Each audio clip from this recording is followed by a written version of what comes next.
If we want children to achieve a positive, constructive relationship with one another and become contributing members of society, we must design an environment that produces that desired behavior. For example, when the children are interested in learning to assemble a small motor vehicle, the design might require 4 children to lift the car while 2 others attach the wheels. The rest of the car to be assembled in a similar manner, needing the help and cooperation of everyone to complete the vehicle. This enlightened form of education would help students understand the advantages of cooperation. Exercise in our school would not be mandatory, monotonous, or involve adversarial competition, but would be incorporated into the classroom experience. A craft shop the children enjoy might be located on a hilltop in the middle of a lake. To get there, the children would have to row a boat or swim and then climb the hilltop. This not only provides exercise, but also a sense of achievement, which helps their mental health and incentive. These are simplified examples of complex processes and ideas which should be considered for our redesign of education. Much attention would be given to emotional development. This would involve learning to interact effectively with others, share experiences, examine alternative approaches to problems, and allow for cultural and individual differences. This could reduce personal and interpersonal conflicts considerably. Children will learn to modify their approach to get their point across, employing reason and restraint rather than name-calling or raising their voices. They would learn how to honestly disagree without bitter feelings. Judgmental terms like right and wrong would be avoided and phased out. They would have a more refined vocabulary and understand terms such as a closer approximation of reality. Their vocabulary would also be factually meaningful and not just a purely emotional expression. A relevant vocabulary will describe the situation factually. For example, the inclined ramp is too steep for elderly people will be said rather than an emotional remark like, a moron must have built that ramp. In other words, the child will learn that descriptive and constructive language is more likely to improve the situation than outright criticism. Education will be participatory. Students would work cooperatively as teams. For example, if a class group were hiking through a wooded area and came to a stream, one of the children might say to both adults and peers, I have an idea. I'd like to hear what you think about it. With this exposure, children will listen and ask questions rather than being met with phrases such as, that will never work. Students and instructors could submit ideas to the class and test the validity of their proposals, receiving suggestions rather than just criticism. These young people would willingly interact with the environment, taking an active role in hiking, exploring, and investigating natural phenomena. The environment would be structured to deliver only the best in nutrition and health.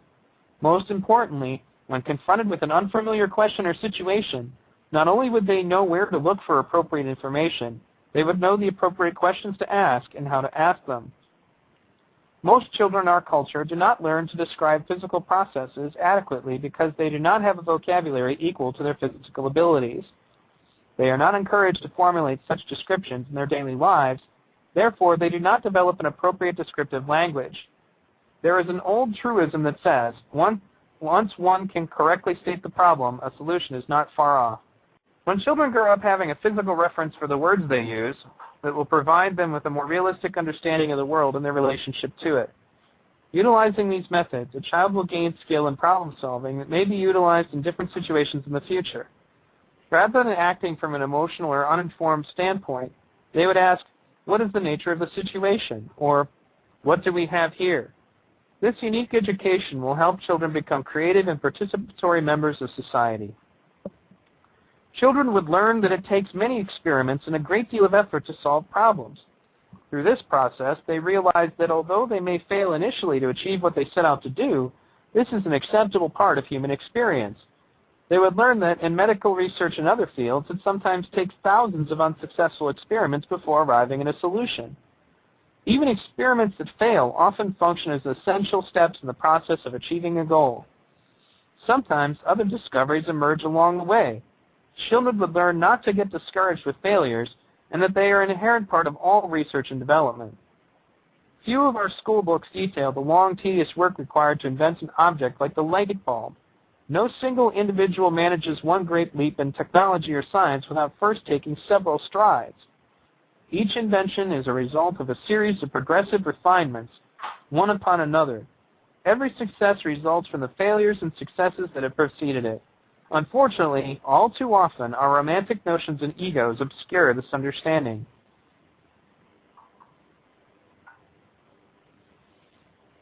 The serial progression of creativity can be easily verified if we examine the history of invention. This same process applies to the arts and sciences. Children will come to understand that no single entity, living or non-living, is self-activated. This concept is referred to as the mechanistic point of view. For example, a ball does not simply roll down a hill. It is acted upon by gravity. The heat from the sun is generated by a nuclear furnace. This furnace is set in motion by immense pressure. A child will ask, what makes an airplane fly?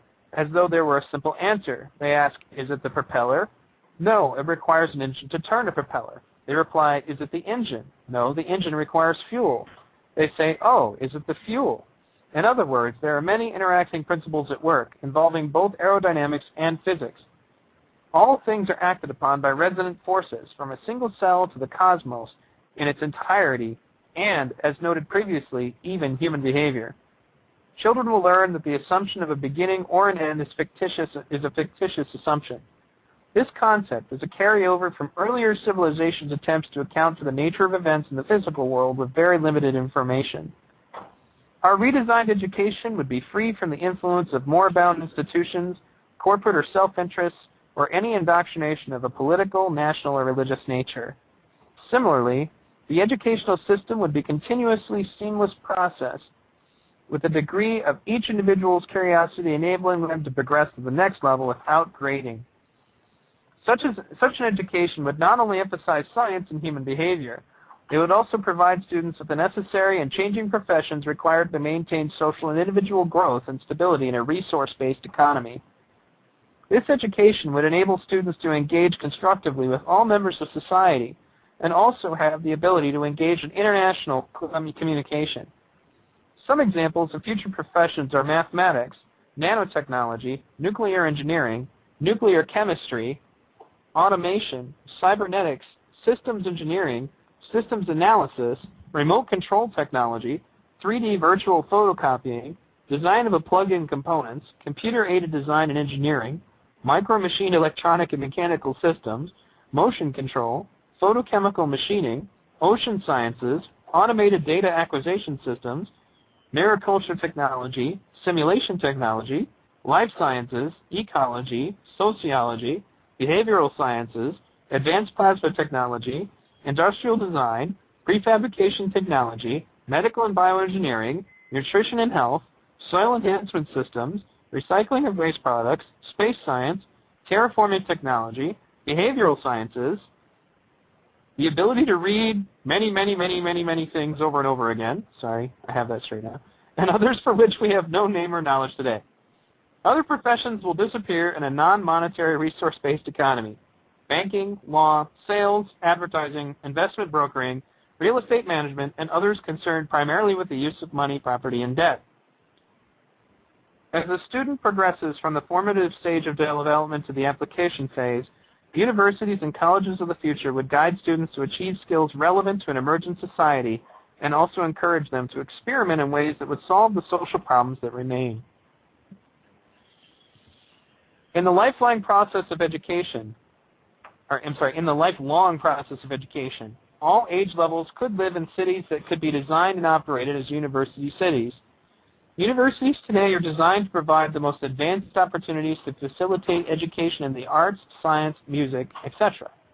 The cities of the future would be an extension of this process for fulfilling human needs. They would serve as living universities while constantly updating information. Much education today consists of a high degree of specialization, which tends to give a person tunnel vision and a narrow perspective about the actual interrelationships of all physical phenomena. Today, it is even difficult for one schooled in sociology to communicate in depth with members of different professions. Students of the future would be encouraged to view the world in a more holistic manner. Accordingly, they would be able to converse intelligently across various disciplines.